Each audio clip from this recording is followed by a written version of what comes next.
Hello everybody, I'm Nate Colton, the Director of the Library, and we're here today to talk about the Arkansas Women's Commission, and we have a couple of distinguished guests who will tell us all about that, right? We are looking forward to talking more about it. Tell us who you are. I'm Alison Williams. I'm the Governor's Chief of Staff and Chair of the Women's Commission. And I'm Maddie Spickard. I'm the Director of Strategic Initiatives for the Women's Foundation of Arkansas. Awesome. So, Maddie, are you on the commission too?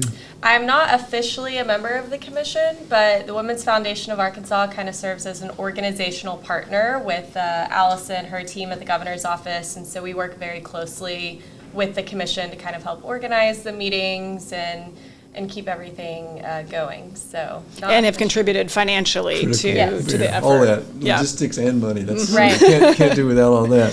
So before we talk about the commission a little bit, tell me something about your backgrounds. I know a little bit about Alison. We've bumped into each other. Arkansas is a small town, so if you're as old as I am, you know everybody probably. But tell us a little bit about your background. I know you graduated from Cabot, went to Fayetteville, but you've had a long career of government service. Tell us about some of that. Yeah, well, a lot of it due to Governor Hutchinson. So, as you mentioned, graduated from U of A in Fayetteville and moved out to Washington, D.C. I didn't have a place to live, didn't have a job. I just had a few friends. This was on the heels of the Clinton administration, so still a lot of Arkansans out there.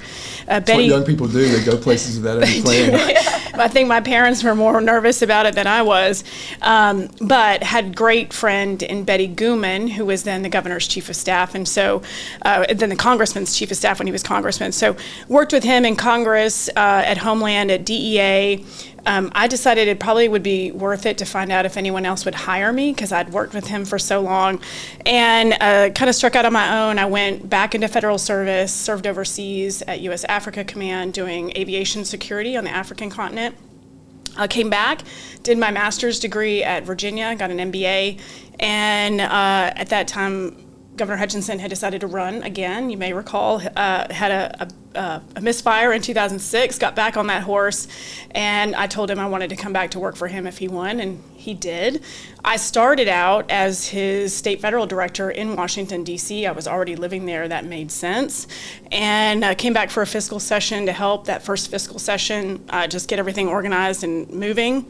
And his chief of staff resigned. It was quite coincidence. It had nothing to do with my being there, I assure you.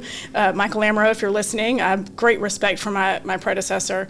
But I've been the governor's chief of staff now for 6 years. So he went to D.C., right? Yes. And you came home. Yes, yes. Good for us. Good for your parents, I assume. They're much happier. They're still in Lonoke County? Actually, they're in Southwest Missouri. My dad was military, so they moved back to where they were from. Okay. We're glad you came home. Glad Governor Hutchinson facilitated that. So good for us to have you back. Maddie? Sure. Well, I certainly don't have as extensive of a political career as Alison, but you have to be as old as I am. That's the problem.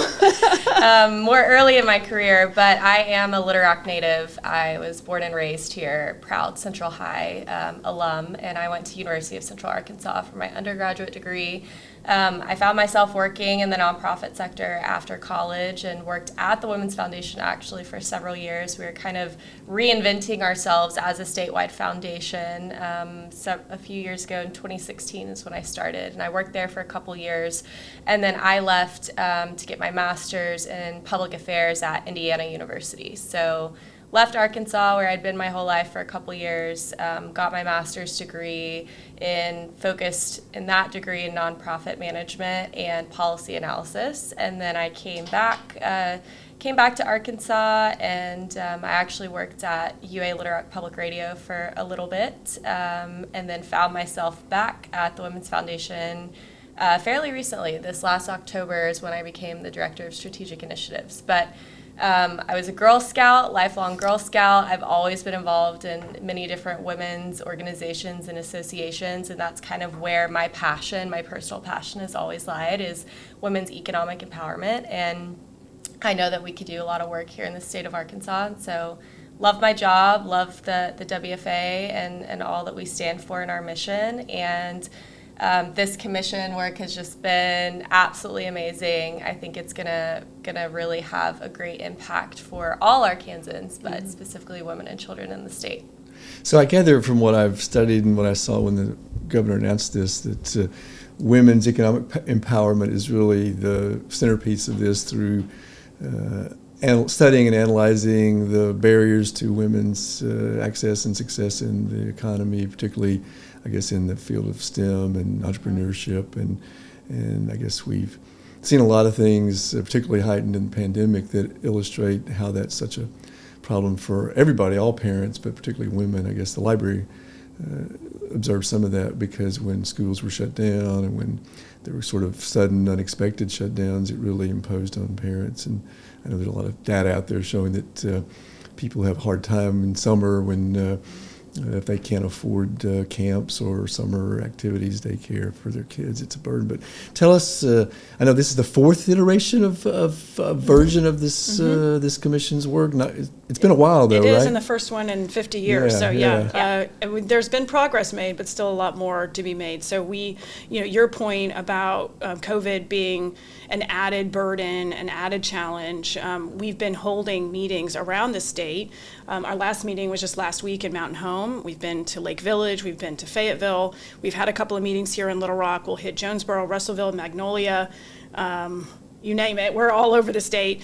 But hearing very common trends, we just heard from some single moms about the added challenges of COVID and finding childcare when schools are out, and those are particularly keenly felt for single moms. And so how can we support single mothers who are trying to better themselves through education or go back and attain a degree or a certification, and making sure that we are helping them build a life here in Arkansas that they can be proud of and their children can be proud of, and we can keep those families here in the state.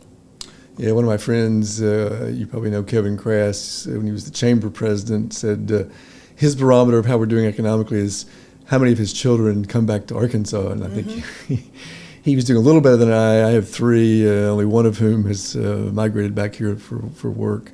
But that's better than zero. Some of my friends have none of their kids back. So you guys are both here, so that's a good thing. Both came back to Arkansas. Tell us a little more about the process. I guess the commission has 14 members, and you've had obviously a number of meetings from Northeast Arkansas to Southwest Arkansas, Northwest to Southeast. So tell us a little bit about the process. So we now have, I think, 17 commissioners. When it was announced, we didn't yet have the House and Senate majority and minority members listed or named. So we now have a full contingent and really represent all different areas of the state. We have different political affiliations. We have different economic statuses. We have a student who's actually at a school currently and a university student. And so we're very excited about the overall diversity that we were able to pull together for this commission. We have monthly meetings. They're generally the second week of every month. Everything is open to the public. We live stream the meetings. Things are archived on women.arkansas.gov, and so you can go back and look at former meetings. You can look at minutes, agendas, et cetera. And we make them open to the public via Zoom if they want to participate that way as well. And we have a number of commissioners. One of the beautiful things that came out of COVID was this general acceptance of virtual participation, even in important meetings like the Women's Commission. And so we're able to continue to tap into the extraordinary talent and experience of our commissioners, even when we are in places they would not be able to otherwise take the time to come to. So we're very excited about that. We have a report that's due not only to the governor, but to the General Assembly. Is that December 1st? December 1st, exactly. My goal is to have everything wrapped up by Thanksgiving so we can all enjoy a holiday. So we intend to have our final report sent to the printer around November 15th. And I'm very excited to the Clinton School and the Clinton Library have asked to host our final meeting of the commission, which just feels totally appropriate, very celebratory and historic. What day is that?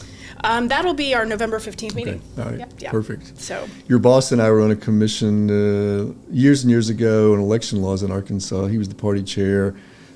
I had worked for then Governor Bill Clinton. I think that was my punishment for leaving his staff, was I got appointed to co-chair that. And one of the great things I remember was that we were smart enough to hire an outside help to be scriveners for the report. So that's a lot of work at the end. So you're glad to have that in front of Thanksgiving if you can get it done and get it to a printer. So that was, I remember that, even though it's been a number of years ago, that was a lot of work. So thanks for taking all that on. So one of the other things I was impressed by was the diversity of perspectives and viewpoints that are represented by the now 17 members of the commission. I know some of them are legislative leaders. Tell us about some of the other perspectives, some of the other positions. I guess, Maddie, you may have some people in Little Rock and people who would be familiar to our audience who are on the committee. Yeah, the Women's Foundation of Arkansas is a nonpartisan organization, and when we kind of approached this idea and brought it to the governor's staff, we wanted to make sure that the commission was made up of a very well-rounded, diverse geographic perspective, and so we worked with Alison and the governor's office to kind of come up with some names and some really strong women leaders throughout the state that could really add a lot of value to this commission. And so we kind of came up with this list together and collaboratively. I'm looking at several of the commissioner names here. Tamika Edwards is now at Southwest Power Pool, but she's been doing a lot of work in diversity, equity, and inclusion. She's been at Central Arkansas Water, I think. Yeah, she was at Central Arkansas Water, and before that she was at Philander Smith, and so she has a wide industry experience. And we've worked closely with her at the foundation. Kim Lane is a current board member of the Women's Foundation of Arkansas. She does more consulting now for small business entrepreneurs for Facebook, but an Arkansan, and we thought her perspective would be great. There's just a lot of commissioners here that have very different perspectives. Dr. Cherise Childers is more on the health side of things, and there's a lot of just really great perspectives there. So, and Beverly Morrow, who is just a giant figure in this state, and has had such an extensive experience here, and was a Women's Foundation of Arkansas honoree last year. Yes, as was Tamika, I suppose. Right. So we really have some powerhouses. My bigger concern when I invited them to join the commission was, can you commit the time that it's going to take to this? They're also busy. Yeah, I committed to no more than 90 minutes a month of actual commission meetings, and I would do my part to make those meetings run efficiently, but I wanted folks who would bring experience but also commitment to the table, and I think we've absolutely hit the right mark on that. And I will say too, we were strategic in asking specifically Alison to chair this commission. We've had the Women's Foundation of Arkansas has had a really great partnership and collaboration with the governor's office over various STEM initiatives. We kind of served as an equity partner for his computer science for Arkansas work. So we have a standing relationship, and we thought it would be powerful and important to have Alison chair this commission specifically, and she's done a fantastic job. Oh, stop. Not surprisingly. Maddie and I are great friends, yes. too. So we've talked about the child care barrier that provides so much of a challenge for so many families, particularly women who I guess have mostly shouldered in our society that as the primary child care providers in most households, even if they're not a single parent. What are some of the other barriers that the group has identified or people have raised in the meetings from Mountain Home to Lake Village? Well, I will say too, on the child care side of things, originally when we were kind of brainstorming what the subcommittees would be, we were going to focus specifically on child care, but that's not really the full picture of what women are responsible for in general for family caregiving. So we actually changed and decided to settle on family caregiving because rather than just child care. Because elder care is a huge, sometimes burden or part of women's lives. Often the responsibility falls on the woman of the household to care not only for their children but also for aging parents. And I think through the pandemic, COVID-19, we saw women, leaving the workforce, staying at home, having to take care of their children, having to take care of sick parents. And so family caregiving as kind of a whole was really important to capture both that child care and that elder care component. So we're focusing on both sides of that. Child care, of course, is over and over again, from my experience and stories talking to women is one of the biggest, barriers, I would say, to labor force participation, economic empowerment, all those kinds of things. And not just access to childcare, but access to quality childcare is a huge... Not all childcare is the same. Right, exactly. And so, we knew going in and researching other state commissions, because there are many other states that have women's commissions as well. Childcare is kind of a big topic of, research and wanting to understand and better that industry across the country. So we thought that would be a very important topic to focus on with this commission and their work. Well, and one of the other significant underlying barriers that keeps bubbling up in different ways is women's financial, either facility with financial services or with investments and assets in their own name. We were not uncommon in Arkansas where, land and other property conveyed to the husband upon marriage. And so, some of this legacy lack of access to financial education and financial tools is really starting to bubble up as a barrier. If you're an entrepreneur and perhaps we've heard one story, for example, where she had saved a lot of her own money, could not get a loan without having a co-signer. That just seems, it's illogical. It's hard to justify that. I understand the business model, and I don't mean to suggest that banks are bad, but there are things that we're starting to see where it doesn't just help women, but if we're going to look at creating more entrepreneurial opportunities for Arkansans and grow small businesses, that perhaps the model has to change. And certainly some banks do that, but expanding that model so that more people have access to capital at cheap rates or without large barriers, so that we can, one of the things that I found so astounding in a Women's Foundation report a couple of years ago was that most of the entrepreneurs in Arkansas are in Southeast Arkansas, and they are Black women. Yeah. And so that is not where I traditionally thought our entrepreneurial engine was coming from. But now that we know that, how do we capture that, and how do we encourage that, and how do we increase that activity so that they're not just one-off options? They're actually it actually tells a story. I think you and I had a conversation a while back, and I recently looked. We started the library, and I started talking about this. We had a meeting back in June of 2018. We wanted to talk about how we could support entrepreneur efforts and what kind of things we do that didn't duplicate what other organizations were doing, the Venture Park or the Hub in North Little Rock, but might be another rung on the ladder below that. So we eventually created, through the help of Pulaski County United Way, and we recently got a grant from UA Little Rock and SBA, and some other generosities from individuals. But we created this thing which we call the Rocket Lab, and they just had their first class of graduates from this business academy. And one of the things they focus on is how to help people get over the barrier of what traditional bank credit underwriting has looked at. And, a lot of times I used to joke, and I told some of the students over there that from early in my adulthood, I could figure out that if you could prove to the bank you didn't need a loan, they'd loan you money. Mm-hmm. So it creates a very bad burden if you don't have a credit history. It's not that you got a bad credit history, you just don't have any credit history. That's right. Or you don't have a lot of assets that you can pledge and those sorts of things. But one of the things that they're trying to help with these students who come, and they're mostly women. We had 23 graduates a couple of weeks ago. All but one or two are women. So it's exactly what you're saying. Those are really the hidden drivers of this very important but overlooked part of the ecosystem of entrepreneurship. And part of it is, I guess, just the work ethic of thinking about women who are both the caregivers for their children and for their parents. I used to fret because my mother had 3 sons, and I thought, oh, it's going to be bad for her.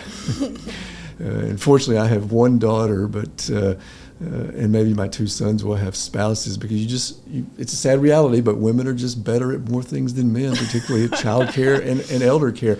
So having the opportunities to create access to entrepreneur starterships for women is a great thing for the economy. So the library is involved in that, and others are too. So we think what you're doing is perfectly fits with us and fits with the things that we think are important.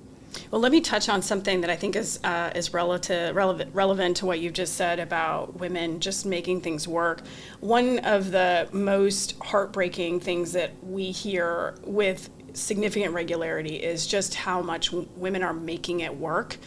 And in some cases that makes it seem like, oh, okay, well, it's not so bad, or, well, if you can find a way around it, you should just find a way around it. But that's not sustainable. And I think women have been doing that throughout the course of time, but post-COVID, it's just even more acute. And so when we put together this report, we are very clear that the recommendations that we make to the governor and the legislature are actionable, and that they're not all government-based. Because some of these are societal things, some of these are things that nonprofits could take on, some of these are business, or things that the business community can take on. Really actually not very heavy lifts, but start to change the trajectory in a small way that over time will create less of an atmosphere where women are just feeling that they have to make it work in order to get through the day, or to raise their children, or to take care of their families. So that's what I really hope that we can get out of the report is actions that make sense and change lives. So you guys, I'm sure, have looked at the other reports. The most recent one, I guess, was 50 years ago. I'd be curious, what are the differences that might jump off the page to somebody who looked at that report? How's it seem? I know surely we've made progress, but obviously there are things, as we've been discussing, that still need addressing. But what are the things that you note from what was published 50 years ago? Well, actually, what I've noticed of what was published 50 years ago is that really women are still facing very much of the same issues that they were 50 years ago, right? I mean, these are problems since the beginning of time. Right. I mean, sure, women's circumstances have, increasingly gotten better and better over time, but there are some very real, long-term issues that women still face today that they did in 1973, the last time that the report was issued. One of the big changes we talk about a lot, and I think it was around the early to mid 70s, was when women were able to get a loan without a male cosigner for the first time, or apply for a credit card without a male cosigner for the first time. That was when? How long did that? 1973 or 1975, I think. So not that long ago, right? And so if you think about that in terms of setting women back for being able to have a credit history, I mean, they've only been able to really have their own credit for 50 years. So of course, women in general are set back. But I think, when we look at the wage gap that still exists between women and men, it still exists, it's still there.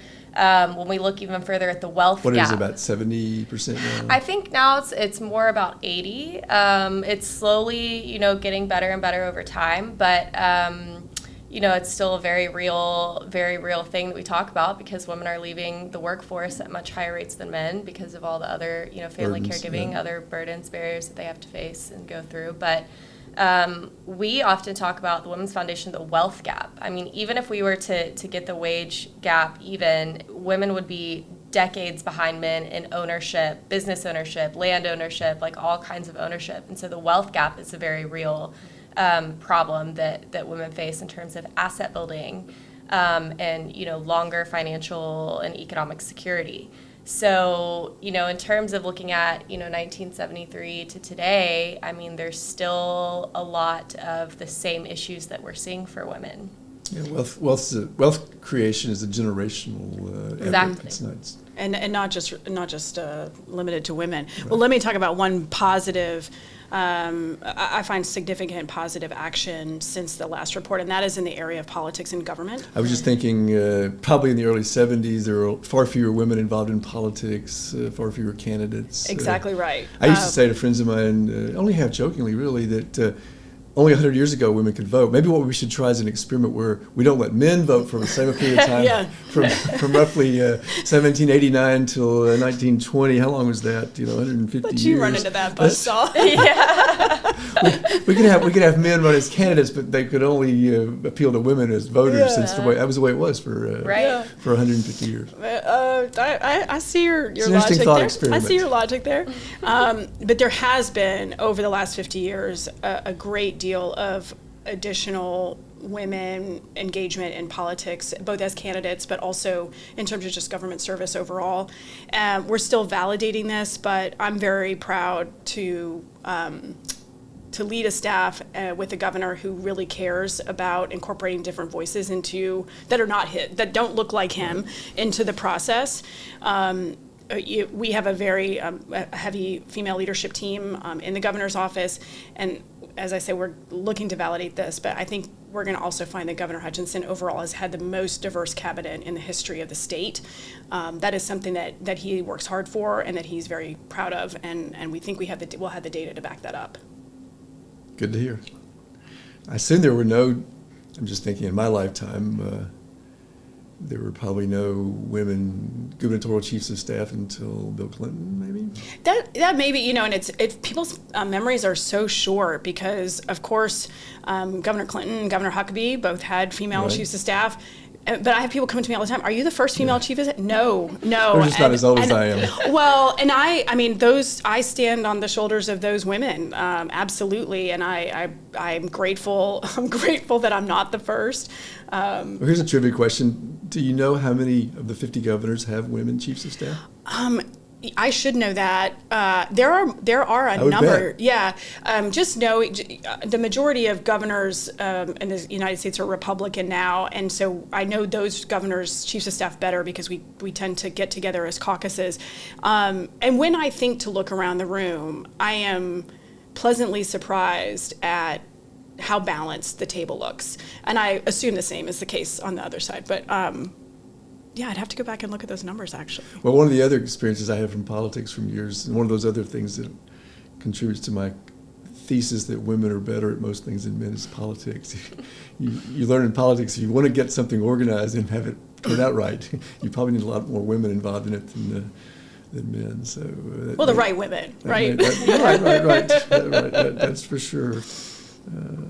So you're going to wrap up in December, and then I guess, will there be any kind of post-report metrics or any sort of follow-up? What happens after December 1st? Well, that's a great question. I think I'm glad that you looked at Maddie because I do think Governor Hutchinson will be out of office. We'll have a significant changeover in the legislature come January. And so that is part of the actionable recommendations have to be carried on beyond the governor's and this current legislature's tenures. But so we'll obviously release the report publicly in December, and my hope is that there will be metrics and materials that can be carried on by another organization, or if the next governor decides to continue it in some fashion, we would absolutely support that too, and I would personally want to ensure that we leave it in a state that it can be carried on. I would say that's my hope too, is for the Women's Foundation. We really hope that the work of this commission doesn't end in December. We want it to continue on.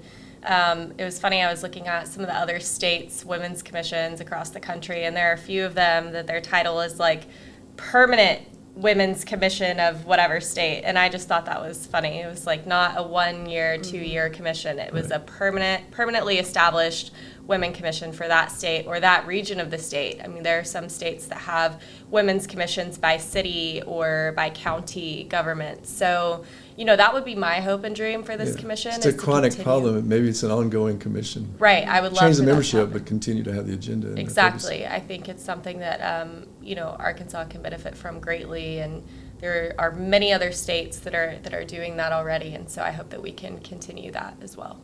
Well, thank you both for coming by, and thank you, more importantly, for doing this work, and for my sons and my daughters. So, and Thanks, anyone Nate. else who's thank you. thinking about their children or grandchildren in Arkansas.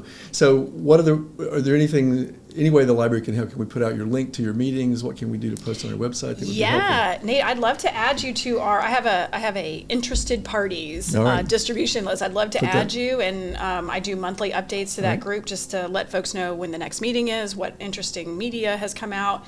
We'll also promote your podcast. That's mutually beneficial. Right. Brad will be happy about that. Yeah.